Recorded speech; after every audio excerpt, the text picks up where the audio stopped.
Okay, here we are in week 8, finishing up Unit 2 of Financial Foundations.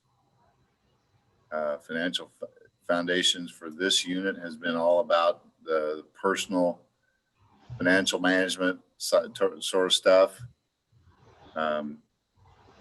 Not so much about the big picture economics, but how you do budgets, what's insurance for, et cetera, et cetera. So got a few things to sort of run through together.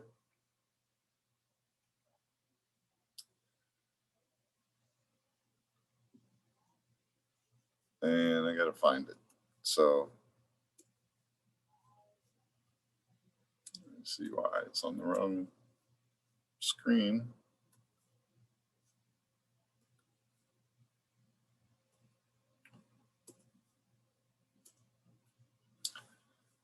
So this is the handout that we're going to basically use to go through some of the questions that you might see or similar to what you might see on the test that are sort of topic driven. In Google Classroom,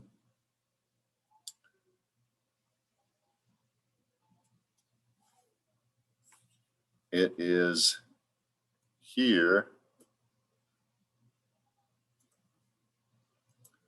Yours is not going to quite look the same, but it's under Unit 2 exam preparation topics to know.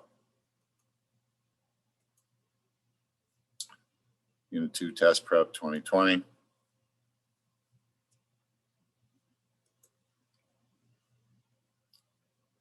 Questions, anybody? So I'm gonna kind of bounce around here a little bit.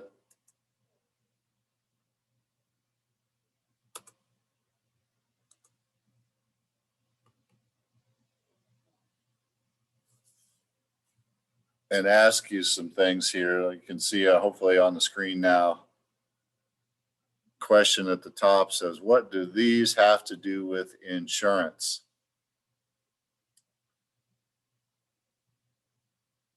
Chicken parm, you taste so good. Everybody knows that. You thought you were covered for this, but you're really only covered for that. Any of these ring a bell?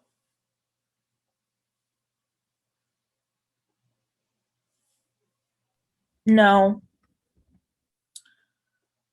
Okay, everybody knows who Peyton Manning is, right? Yeah. Former Colts quarterback.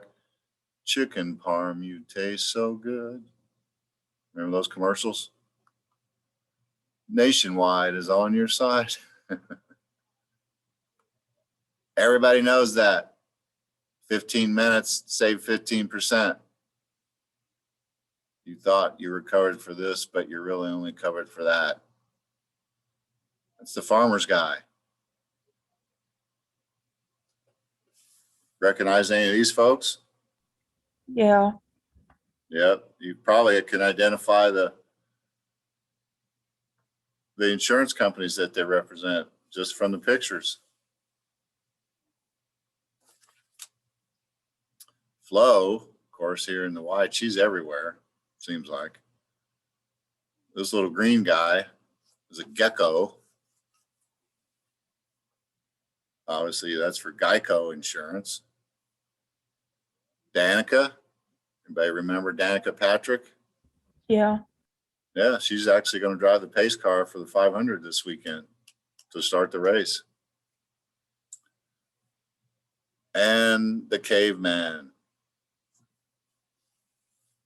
So easy, even a caveman can do it. So what's the big deal? Why do we need to recognize, or you didn't recognize the slogans, but maybe it's just because you're more visual. That could be. Would you have known that those were all from insurance pitches?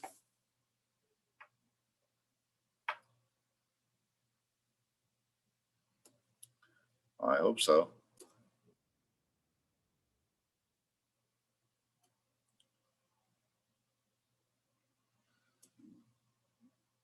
Now I'm guessing you probably recognize this guy.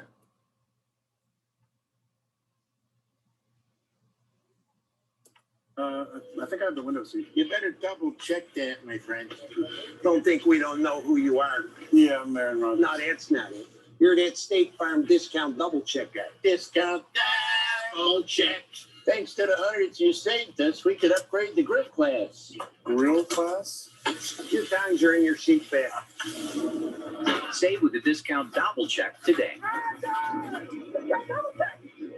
Get to a better state. State Farm. I think It's never ending. Insurance companies spend a lot of money on advertising. Why are insurance companies so insistent to get you to buy their products?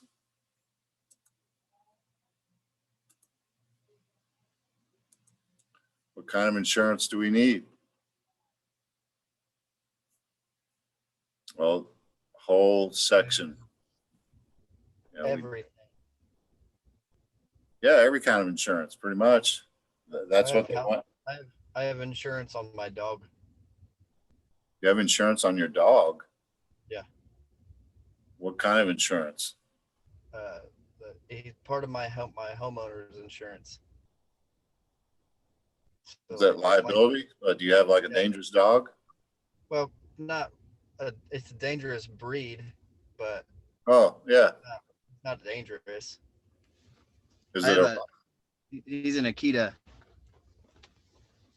was that like a wolf dog or a wolfhound? The Japanese dog. Oh, huh. Yeah. Look them up. They're awesome. Are those the ones that have the really cool eyes? They have big curly tails. They're like they look like bears almost. Oh, Kinda yeah. like a Tibetan Mastiff almost. Well, I know. I guess I acted kind of surprised, but I shouldn't have been surprised. But because my fiance's son, his girlfriend moved out to Colorado with him, and they wanted to rent a house, and she has a pit bull mix, and hardly anyone would allow them to rent. Yeah. And so, because that's considered a dangerous breed, they've got a bad reputation. But, we went out there and visited them in March, and I had never met the dog before, but it's the sweetest thing in the world. I can't imagine he'd hurt a fly. He's, is like being a big kid in a way, because they don't know how strong they are. But I'm sure if you riled him up, he could hurt you. Oh yeah. I'll send you an email picture of my dog. Okay. So, one, you should know what type of insurance you need in different situations. What Jonathan's talking about is probably kind of a liability rider or something like that that's on his homeowners, because if his dog got loose and bit somebody, he would be responsible for any claims that came from that. Of course, business insurance is going to be different than personal insurance, although they do have a lot of things in common. Anybody remember what some of the features are or what goes into making up auto insurance?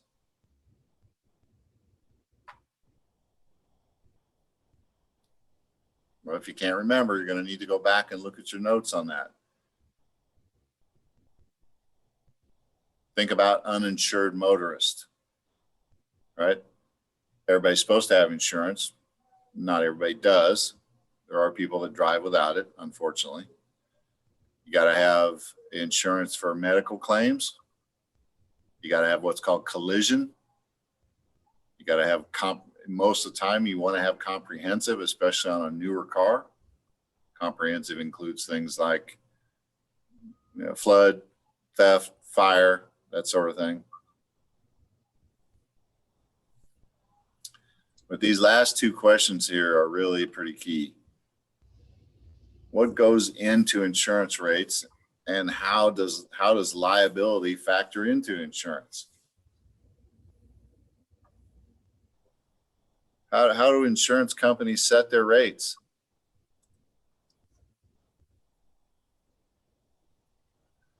Let's talk about car insurance. The rates are probably going to be different for me than they are for Jonathan for one primary reason. Anybody know why? Age. Like it Age. depends of if you did accident or not. Yeah, but the biggest reason is what Jonathan said.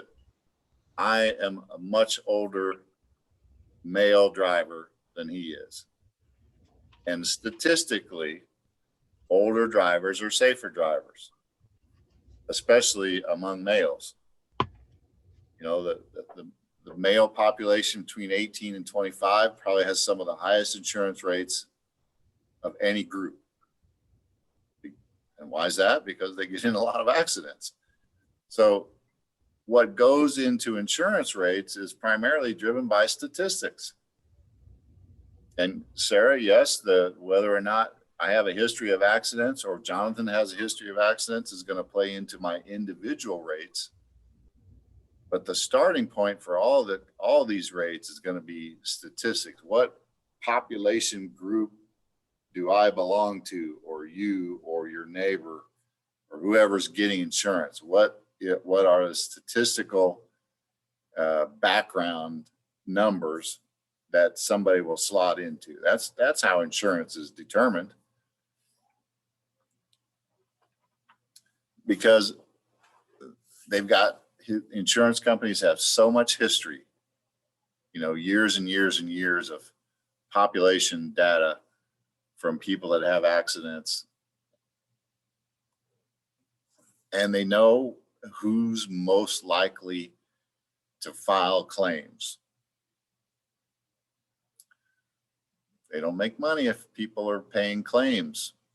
So understanding those statistics is a huge part of their business plan. I mean, if you can't be in insurance if you can't study the numbers.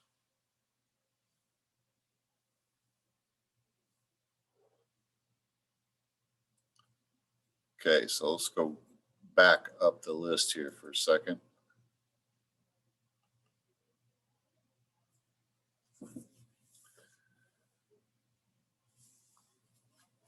Anybody have questions about credit? What goes into your credit score? No. What are some things you can do to improve your credit score? Get a credit card. Okay. And have more points, make more points. Make more points? Yeah. What do you mean by that, Sarah? When you use your credit card a lot, so you're gonna have points. Okay. So Yeah. And the points is it credit. what happens on the other end though that you got to be careful about? You're using your card, you've got the card, like Jonathan said, then you go out and use it. What's going to be most important as far as your credit rating is concerned though, with that card? You have to be careful, like when you paying on time, you're not gonna be like overtime. Yeah, are you, and the first thing you said, that is critical. Are you making your payments on time? Right? Because if you're late, that's really your credit can get downgraded quickly. That's a huge factor. Anything else? You don't want to be late, obviously.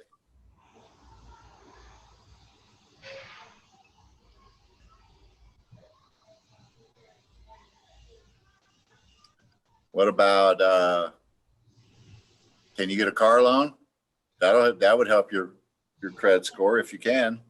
Yes, car loan, buying a house.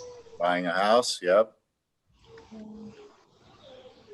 And if you're just starting out, sometimes you might have to start small. You might have to have You know, go to Kohl's or Macy's or Target or get one of those department store cards. It's not going to be a large limit. They're not going to give you a ton of money to spend. You know, they want to be sure that you're a good customer to begin with before they would extend a whole lot of credit for you. Yeah, like me, I start with security credit. Good. So are credit cards, is having a credit card a good idea or a bad idea? Both. Both. Sometimes it's good, Both. sometimes bad. Okay, well, what are some of the good uses for a credit card? Where should you probably use a credit card? The gas station. Gas station? Okay. Why do you say that, Jonathan? You only Sounds like- use it for gas, and then you can just pay back the weekly amount you buy in gas. Okay. Is that for personal use or for business? Personal. Okay. Or But both. My it could company be pays- both. Could be both. If you're self-employed, you know, using a credit card for expenses like that can be a really good way to, you know, have a paper trail and get, you know, start help as a part of your records for your business expenses. That can be a good thing. What else? Anything else is a good use for a credit card? Yeah, if you want to like rent a house or something, if you don't have credit card, nobody gonna trust you. Okay. But I don't think you're not saying use the credit card to pay the rent though, are you? For renting, yeah, you have to use for paying also. Okay.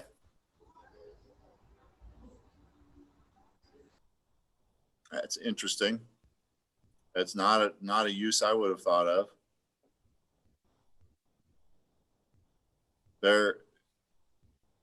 If you've ever traveled, Yeah, several things involved with travel where using a credit card is almost a requirement. Airplane tickets, renting a car, and hotel rooms. Those types of transactions are almost always going to be best done on a credit card. You don't want to use a debit card because that gives, in case there's some bad people out there, you know, snooping around on your Wi-Fi, using a debit card gives them access to your checking account and to your savings. You don't want that. But credit card for those kind of transactions also gives you some fraud protection. So if somehow it does get out, your liability is extremely limited. And you know, if you're traveling for business, it's another opportunity to get some good documentation.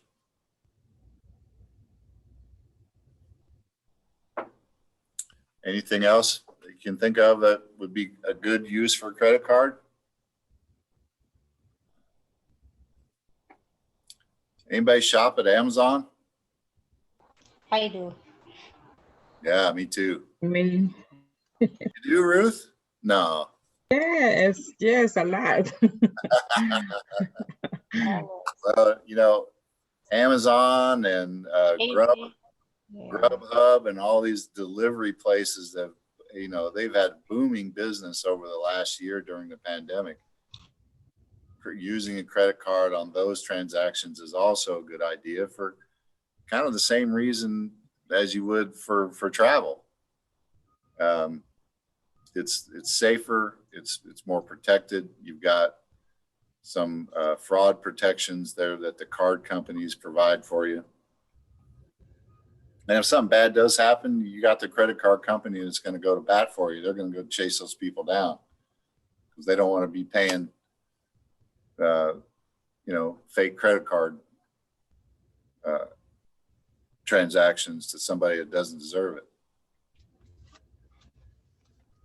That's why maybe my score go up this month at 17 points because I travel on the in the first month of the year in January, and I I go back to Honduras on June 12th, and I bought my airplane ticket, and I pay regularly. So maybe that's a surprise for me because usually use up 3, 5 points, but this time up 17. So I Wow. mean, this is good.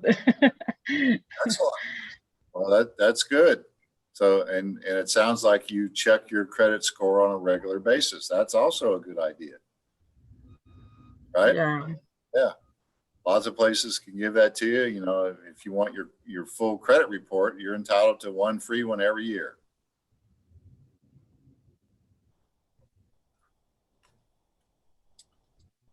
So the next one on the list here, the debt snowball. Do you remember what that is?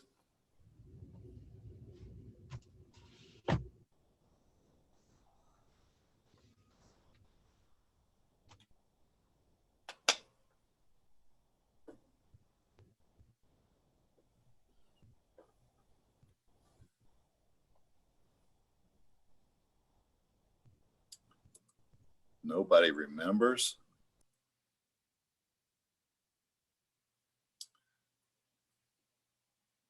Not sure which day we talked about this, but it probably was the day that we dealt with credit. The debt snowball.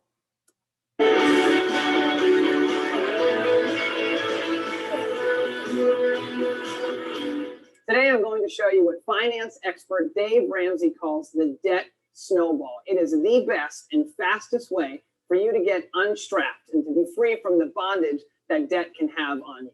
Let's take a look at our first column. This is a column of imaginary debts that we may owe places or people. So we got Lowe's here, the interest rate that we're paying right now on this $450 that we owe Lowe's for that grill that you had to have, or those power tools that were just the newest and the best for you, or the lights you had to put around your house. $450 we owe, and our minimum payment that we're paying right now for that is $50. What else? We've got Target. This was for the lovely summer dress that just looked so cute on you, and the shoes that you had to get with it, and the accessories, and not to mention the pickles, the mayonnaise, and the ice cream for the late night cravings because you happen to be pregnant. $650 you owe to Target right now, and the minimum payment is $30. One more thing, we got our parents right here that are loaning us some money because we had to fix the air conditioning and some other things around the house. So is this ringing a bell now? Yeah. Yeah, it's kind of hard to forget once you actually see him again. So what do you remember how the debt snowball works? I mean, the beginning of it is all just a listing of debts and how much the minimum payments are. How is it going to help you get out of debt?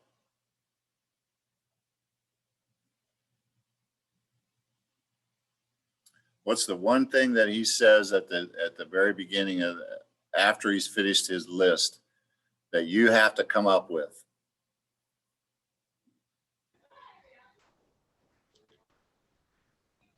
You might want to go back and look at that video again. He talks about having to come up with an extra $200 a month. That's the starting point. Add that to the minimum, pay off that first one. Then you take what you were paying for that first account, add that to the next one. This is the snowball effect that they're talking about. Get that second account paid off, then you add all of that to the next one. So each time you get something paid off, you're taking that amount of cash that you would have been paying and applying it to the next one. But it all starts off by saying, we got to come up with an extra $200 a month.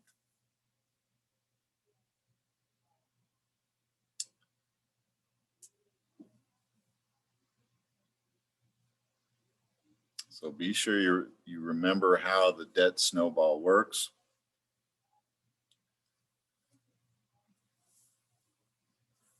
Banking, paychecks, those are things that we like, I'm sure. At this point, everybody should have some idea about what banks do for you. Loan. Yeah, loans, that's one thing. I mean, if you're going to buy a car or buy a house, most people don't have that amount of cash. Credit cards. Credit cards, yeah. Yep. You know, you should know the difference between a savings and checking account, for instance. One thing that I noticed in the Unit 1 test, and I want to point this out now, although because you may see it again on the final. If you're not sure what fractional reserve banking is, be sure you go back and read that material again. Because some people were just answering, oh, it's the most common type of commercial banking. That doesn't tell me anything. That doesn't show me that you understand what fractional reserve banking is. So if you had to describe it, that's what you need to be able to do. What is fractional reserve banking? What do they mean by that?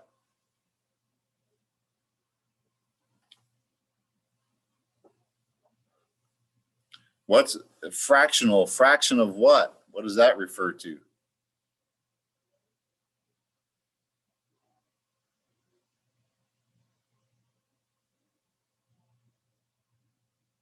Okay, you guys better go look this up. Fractional reserve banking. So you go down to the bank and you want to withdraw all your money. Say you're a rich person. You want to withdraw all your money. Does the bank have it all sitting there? Every deposit that you've ever made, all the cash that you've put into that bank, is it all just sitting there in the vault waiting for you to come and withdraw it?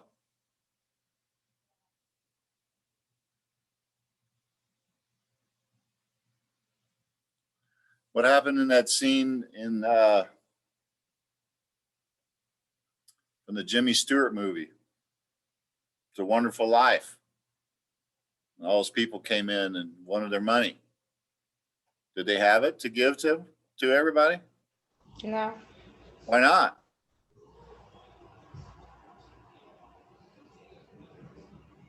That's what you have to know about the banking system. Where did all their money go?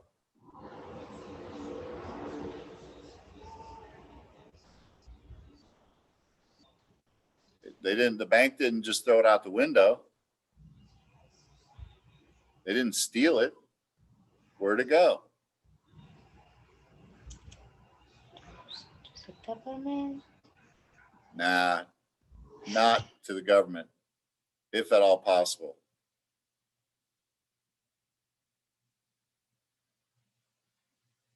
What did Jimmy Stewart tell those people? Now, you know we don't have that money here. It's in your house, and it's in your house, and it's in your house. You want to go live in that broken down shack of so-and-so? I play these videos for a reason, folks, because they demonstrate the system that we live in. Fractional reserve banking. The bank's only required to keep 10% of all the deposits that they get on hand. Everything else gets loaned out. Everything else gets loaned out. So you better go back and look that up again. If you don't understand fractional reserve banking, you don't understand our banking system.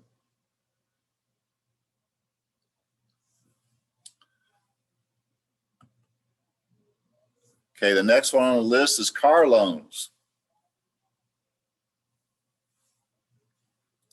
Some sources are going to be better than others.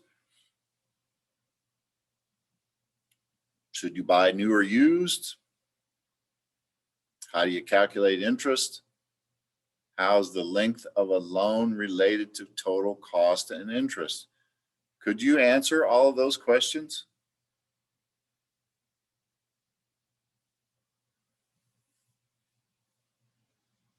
Are there any of those questions that you can't answer?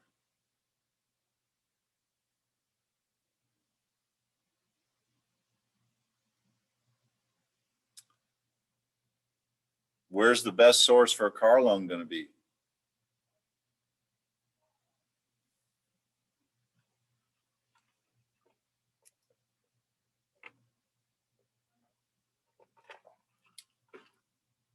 If you're buying a new car, it's probably the dealer. Because Honda or Ford or GM, they're going to have some special financing set up to help you buy that brand new car because they want to sell new cars. If it's a used car, you probably want to shop around. The big thing that you really need to practice are the last two questions. How do you calculate interest on a loan?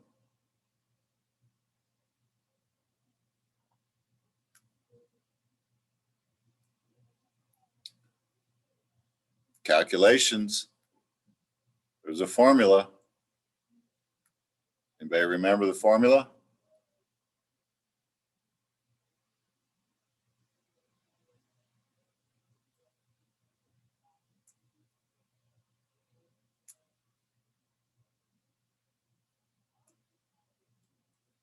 Uh-oh.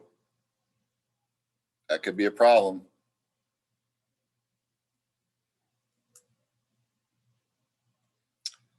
Interest equals PRT.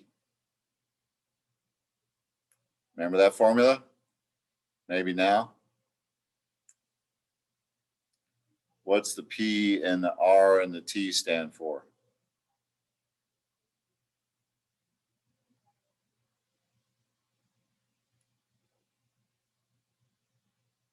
P is principal, R is the rate in the percentage, and T is the length of time in years. That's how you're going to be able to calculate interest. Simple interest. There was a homework assignment on exactly that topic. If you haven't done it, maybe that's why nobody could answer my question. So make sure that you get that completed.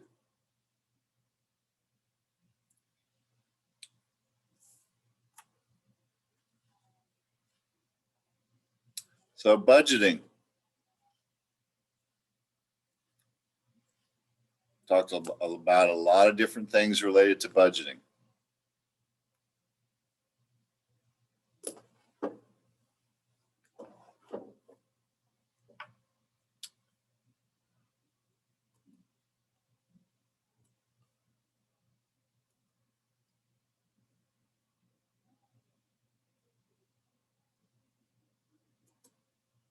When we were talking about budgeting, one of the things that I mentioned, and I don't think I had an opportunity to show you,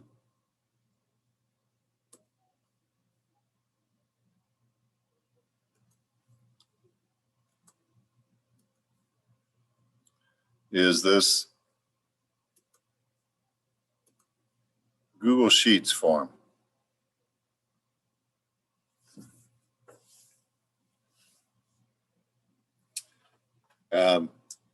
Google Sheets is their version of Microsoft's Excel software. It's designed for calculations.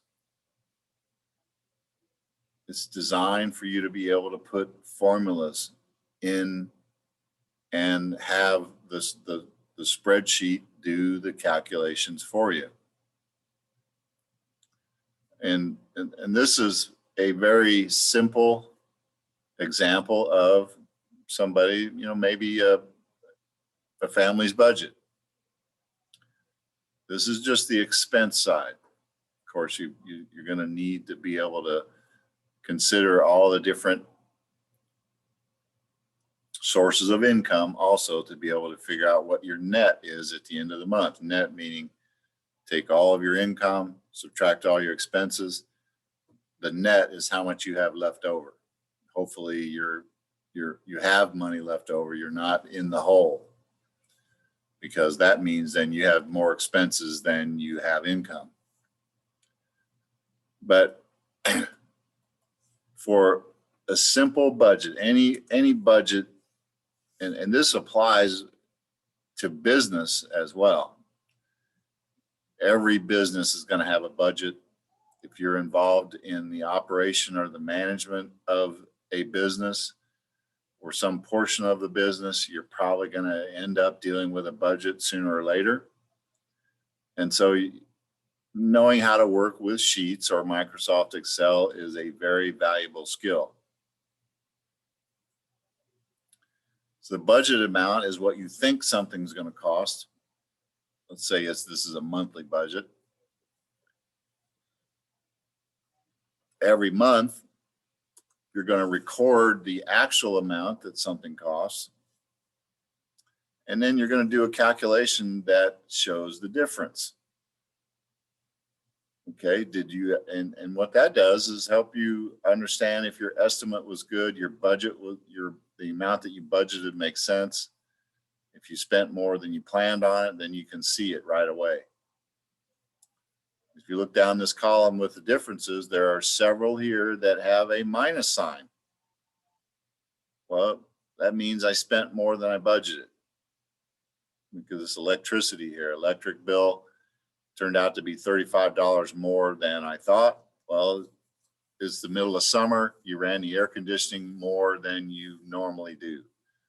Well, it's because it was 95 degrees for the whole month, so it's going to cost you more, of course. On the other hand, look at your gas bill.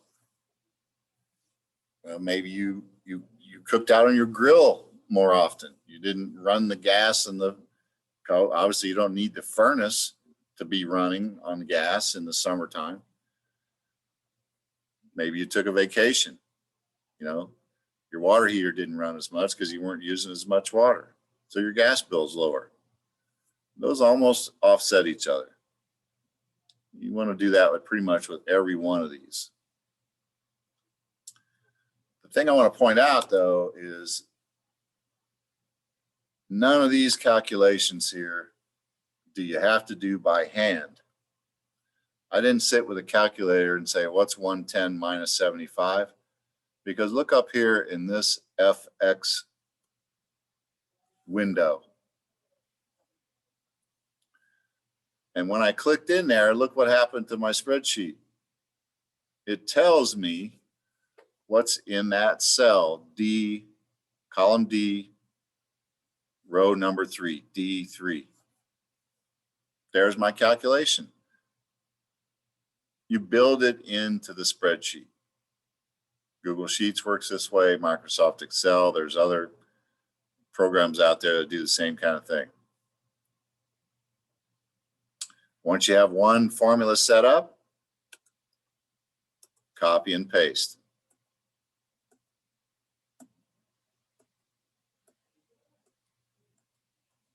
And then down at the bottom, you can get totals. Formula for each one of those. So my total budgeted expenses for the month, $13.23. My actual expenses, same total, that whole column. I spent $190 more that month than I had budgeted, but I'm not going to change my budget.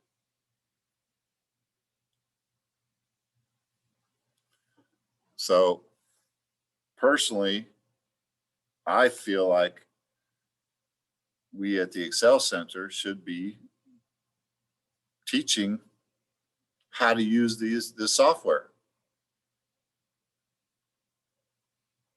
Because you can't do business, you can't operate a business without having some type of spreadsheet capability. And there are people that are wizards out there with these. You may not ever get to that level. I'm certainly not. But I know how to read one. I know where to look for the formulas. I can dissect them. I might not be able to put it all together, but if someone else has shown me their spreadsheet, I can figure it out.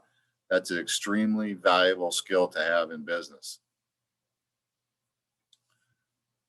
You know, the higher up you go in company management, the more likely it is that you're going to have to deal with this kind of thing. So I just wish we did more with that.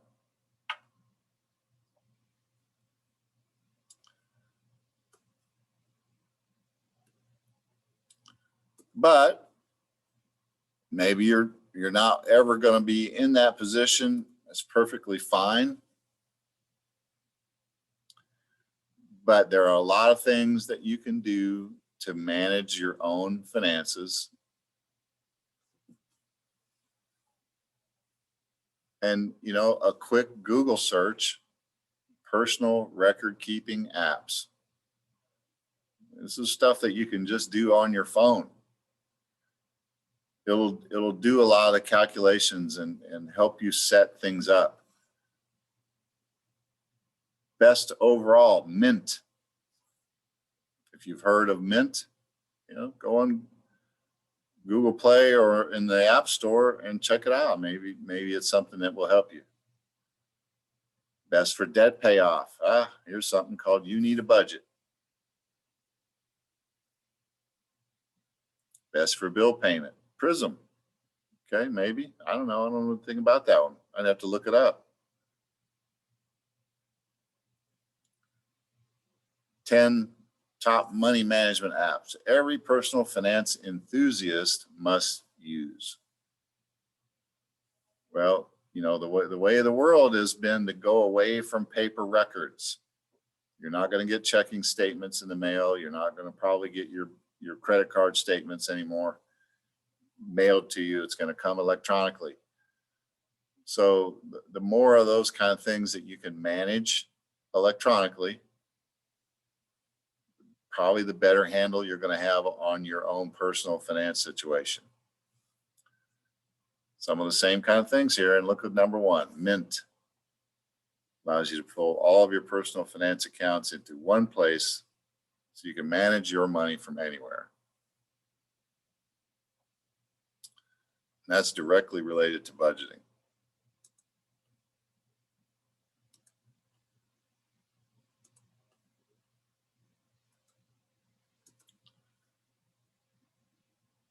Questions so far, anybody?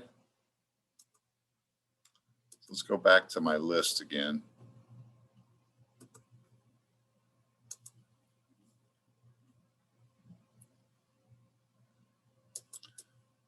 Next up, buying a home.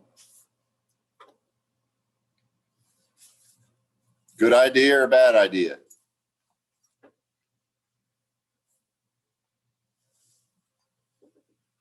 Both. Both? How can it be both at the same time? I'm gonna say good. Okay, well, pros and cons then. What's good about buying a home? I'm gonna say example like it's good because like now my sister she's paying in 3 bedroom is like $1,400. If she buy house, this is she gonna pay for her own house.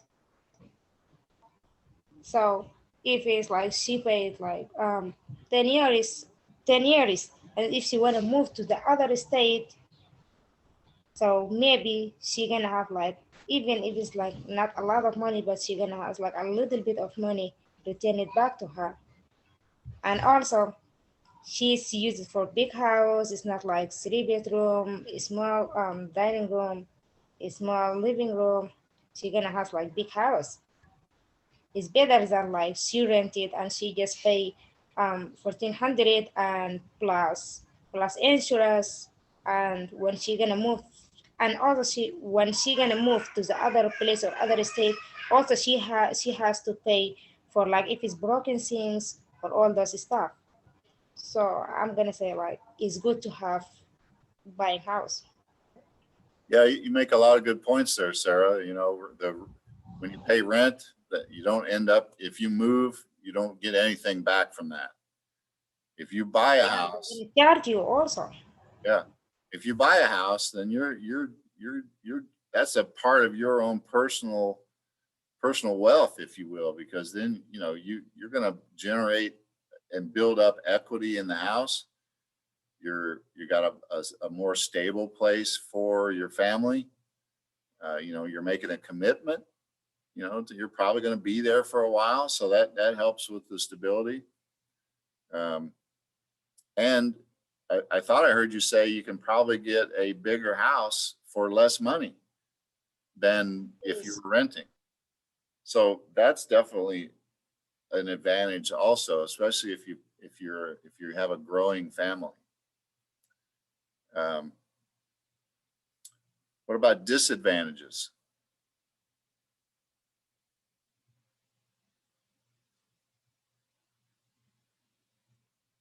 Well, I'm gonna say like this is a disadvantage is they have like a lot of things to pay, like cutting grass, cleaning in the snow, all yeah, those kind of stuff. You're gonna do it by yourself. But yes, you in apartment, the apartment people they're gonna do it for you. right, exactly. You do have a lot more expenses that fall on your shoulders rather than for the landlord, because now it's your property. You have to take care of it. The other, you know, I mentioned stability as an advantage. If you plan on moving fairly soon, that stability, then it doesn't help you as a homeowner. Now it's a disadvantage because now you got a house to sell. So the stability is an advantage, but you might end up with not being able to be as mobile or as flexible as you want to be when you own a home. Different stage in people's lives, that could be an issue. You know, maybe not though, for most people that are trying to settle down somewhere. You're not worried about trying to sell the house in a year or in 2 years. You're going to stay there hopefully for a long time. And, you know, if it's a nice area that you really like, maybe until your kids are grown. So home ownership has been talked about for many, many years as a huge part of the American dream. It's not the case for everybody, but might fit kind of a stereotype. So any other thoughts about buying a home or when you should rent or buy?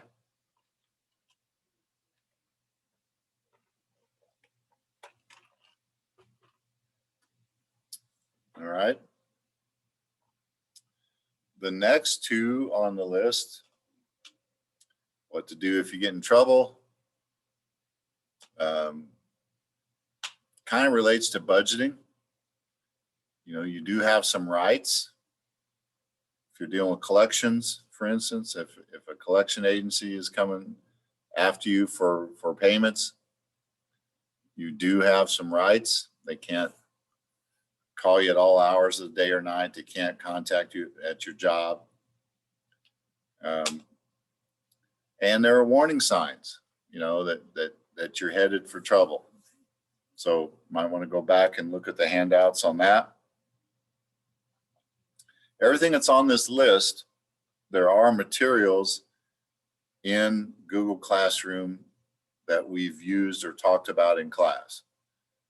So you don't necessarily have to print stuff out, but you can find it all in Google Classroom. And go back and refresh your memory on any of these that aren't really, that you're having trouble remembering today. The last three are all kind of related. You know, if you're moving out, you're going to live on your own. You know, maybe the first time you have a roommate, but after that, how do you decide what your priorities are going to be? You want the flexibility of just renting for a while, or are you ready to settle down? Well, those are two very different priorities financially for you to consider. You know, if you're starting off in your career, you probably want to maintain some flexibility. You know, so have a 6-month or a 1-year lease so that you can move out and go wherever you want to at the end of the lease. If you like your job, you think you're going to be there for the long haul, maybe you go ahead and buy a house and be part of the community. I kind of already touched on record keeping with the online management materials that are out there and available these days.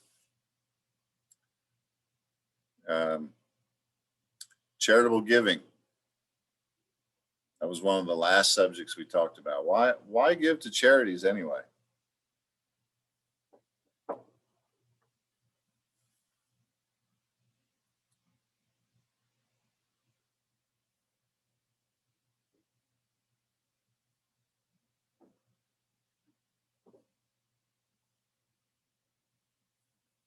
Why would we donate our hard-earned money to a charity? You get tax breaks on that? Yep. You get tax break, especially if you itemize on your tax return.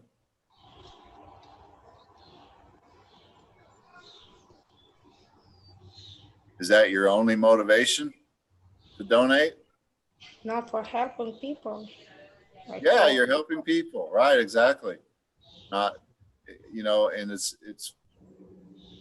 who you give money to or goods to or provide services for is all going to depend on your philosophy. yeah. You know, if you want to help deal with the homeless problem, then, you know, maybe give to somebody like Wheeler Mission. I mean, there's other places around that do the same sort of thing, providing food and shelter. You know, if you want to support education, there's charities out there for that. You name it, there are charities out there that can help, that you can help with your donations for about any cause you can imagine. So the tax benefit is good, but you're also going to feel good, I think, as you make those donations, because you know you're helping out people that are less fortunate. So I don't know about the taxes, but I never did like donate something because I'm gonna wait for something else, like for the taxes is gonna return back to me. I don't know that's how it's work, but I never did that and I'm not gonna do it. If I wanna do something like donate or something, because I feel that I wanna do it. And Sarah, I think that's probably the way most people are. I don't think anybody does it just for the tax break. Yeah. You know, Maybe. maybe somebody that's, you know, super rich needs tax breaks, maybe they do, but I would think that they're still going to be driven by some philosophical desire to help out other people. I mean, think about what good, you know, if you donate household goods or clothing to Goodwill, think about what Goodwill does with all that. You know, they put people to work, they provide education, they have an outlet for reasonably priced resale of all kinds of stuff. And there's lots and lots of different charities out there that do all kinds of things, you know, help with drug addiction. You know, like I said before, education, homelessness, any sort of cause, any sort of issue in our society, you can bet that there's a charity out there that is trying to combat that, because government can't do it all. Government can't do it all, because what would happen to our taxes if they tried to do it all? And nobody wants to pay more taxes.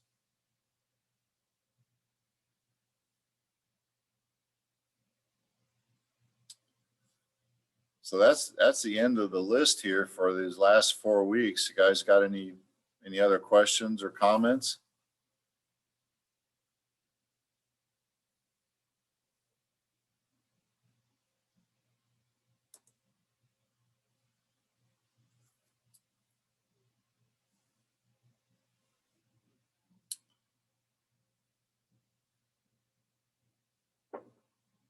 All right, well, this Unit 2 test will probably be posted tomorrow.